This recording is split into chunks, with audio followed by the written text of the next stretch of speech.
Chers amis de la paix, notre rencontre est virtuelle du fait des mesures que nous impose la lutte contre la pandémie du Covid-19. Quelles sont les principales leçons que nous pouvons retenir de cette période inédite? Premièrement, nous traversons une crise sanitaire qui force le respect de ceux qui la combattent et qui exige l'adoption de mesures préventives. Jusqu'à la découverte d'un vaccin, certaines mesures individuelles et collectives contraignantes devront être acceptées dans l'intérêt de la communauté.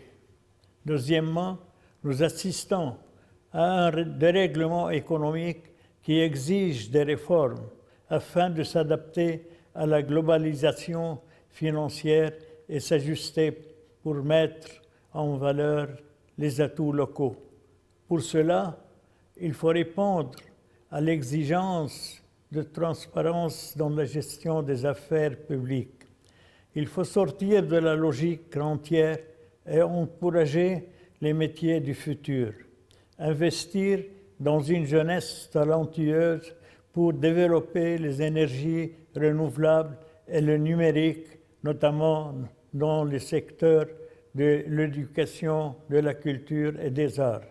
Il faut privilégier les productions locales, plus saines et plus solidaires. Troisièmement, nous voyons en quelques endroits se défaire les liens sociaux. Des modèles de société sont tentés par le repli sur soi, voire par le rejet de l'autre. Au Liban, notre espoir demeure, ainsi que notre attachement aux valeurs humanistes et à leur défense.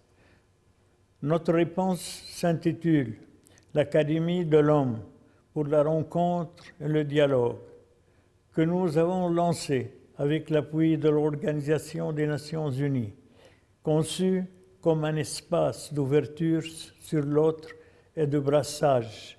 Nous la voulons comme un miroir de notre pluralisme et de notre diversité. Avec le dynamisme de notre société et la mobilisation de notre diaspora, l'Académie fera rayonner le Liban, son esprit de liberté et son âme pacifiste. Chers amis de la paix, le Liban est comme l'espoir, une flamme qui ne s'éteint jamais.